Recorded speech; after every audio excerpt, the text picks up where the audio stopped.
سورۃ التکاثر۔ تکاثر کا معنی ایک دوسرے سے زیادہ مال حاصل کرنے کی حرص۔ الہاکم التکاثر حتی زرتم المقابر، تم نے ایک دوسرے سے زیادہ حرص کرنے کی، مال کو حاصل کرنے کی حرص نے تم کو ہلاک کر دیا، یہاں تک کہ تم نے قبروں کی زیارت کر لی۔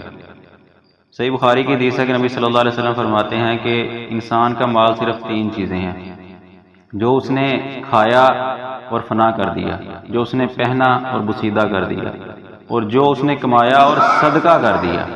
کمانے کے بعد صدقہ کر دیا، یہ تیسرا مال ہے انسان کا جو اس کے کام آنے والا ہے۔ دو دنیا میں اس نے استعمال کر لیے اور ایک مرنے کے بعد، اور جو چھوڑ جائے گا وہ اس کا نہیں ہے، وہ ورثاء کا ہے، اس لیے اس کو وراثت کہا جاتا ہے۔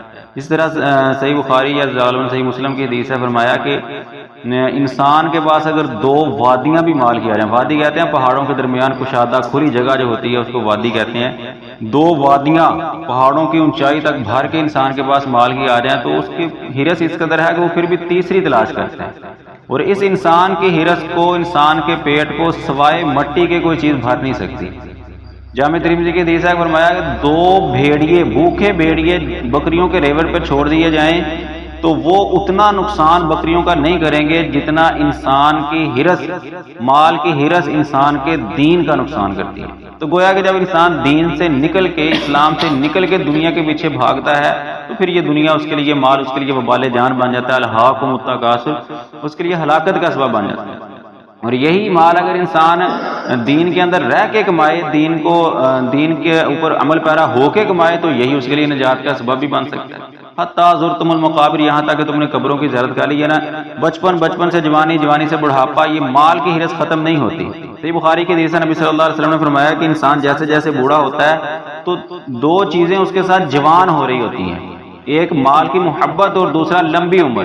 کسی سے پوچھ لو مرنا، وہ کہے گا، وہ کسی کو کہتا ہے نا کہ تم مر، وہ کہتا ہے وہ 2 4 5 آ کہتا ہے تو مر، تیرا فلاں مرے، تیرا فلاں مرے۔ مرنا کسی کو اچھا نہیں لگتا، وہ کہتا نہیں میں نے ابھی اور زندہ رہنا ہے، میں نے ابھی اور زندہ رہنا ہے۔ تو یہ مال کی محبت اور لمبی عمر یہ انسان کے ساتھ بڑھاپے کے باوجود اس کے ساتھ ساتھ جوان ہو رہی ہوتی ہیں۔ حتی زرتم المقابر کلا سوف تعلمون ثم کلا سوف تعلمون کلا لو تعلمون علم الیقین۔ 3 تاکیدیں اللہ تعالیٰ نے ذکر کی ہیں۔ تم جان لو گے، پھر تم جان لو گے، ہرگز نہیں، پھر تم یقین کی آنکھ سے جان لو گے۔ مطلب جیسے ہمارے معاشرے میں کہا جاتا ہے کہ دیکھا جائے گا، بھائی یہ کر لو، یہ چھوڑ دو، یہ گناہ چھوڑ دو، نیکی، دیکھا جائے گا، دیکھا جائے گا۔ اللہ کہتا ہے یہ تم دیکھا جائے گا کرتے ہو نا، یقین کی آنکھ سے تم دیکھ لو گے۔ کیا دیکھ لو گے؟ لَتَرَوُنَّ الْجَحِيمَ، تم جہنم کو دیکھ لو گے۔ اگر یہی دین سے غافل اور دنیا کے پیچھے بھاگتے رہے تو پھر اللہ نے 3 تاکیدیں بیان کر کے اللہ نے کہا تم ضرور دیکھ لو گے تم جہنم، لَتَرَوُنَّ الْجَحِيمَ ثُمَّ لَتَرَوُنَّهَا عَيْنَ الْيَقِينِ، پھر آگے کہا پھر تم ضرور یقین کی آنکھ سے جہنم کو دیکھ لو گے۔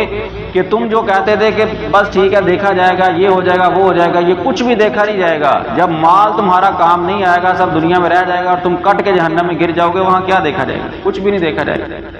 لَتَرَوُنَّ الْجَحِيمَ ثُمَّ لَتُسْأَلُنَّ يَوْمَئِذٍ عَنِ النَّعِيمِ، پھر اس دن تم سے ضرور سوال کیا جائے گا اللہ کی نعمتوں کے بارے میں، جو اللہ نے تمہیں نعمتیں دی تھی، جن کو انسان بالکل معمولی سمجھتا ہے، کچھ سمجھتا نہیں ہے، دوسروں کی طرف دیکھ کے اپنے آپ کو حقیر سمجھتا ہے۔ یہ چھوٹی چھوٹی نعمتیں بھی انسان سے پوچھا جائے گا۔ صحیح بخاری کی حدیث ہے، ایک دن نبی صلی اللہ علیہ وسلم، ابوبکر صدیق رضی اللہ عنہ اور عمر بن خطاب رضی اللہ عنہ گھر سے نکلے، تینوں کو بھوک لگی ہوئی تھی۔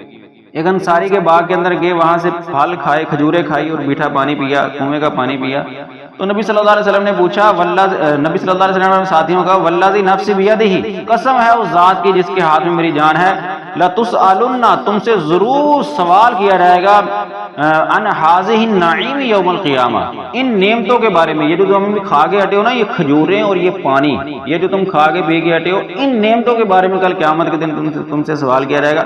حالانکہ وہ ان کی نہیں تھی، وہ کسی انصاری صحابی نے ان کو بطور تحفہ کھانے کے لیے دی تھی، اور بھوک کی حالت میں کھائی تھی، شدید بھوک کی حالت میں کھائی تھی۔ اس کے باوجود کہا کہ ان نعمتوں کے بارے میں تم سے سوال کیا جائے گا، اور یقیناً ہمیں اللہ نے بہت بے شمار نعمتیں دی ہوئی ہیں، ہم سے بھی قیامت کے دن سوال ہونا ہے۔ اللہ تعالیٰ ہمیں ان نعمتوں کے تقاضے پورے کرنے کی توفیق عطا فرمائے اور قرآن کو سمجھ کے عمل کرنے کی توفیق عطا فرمائے۔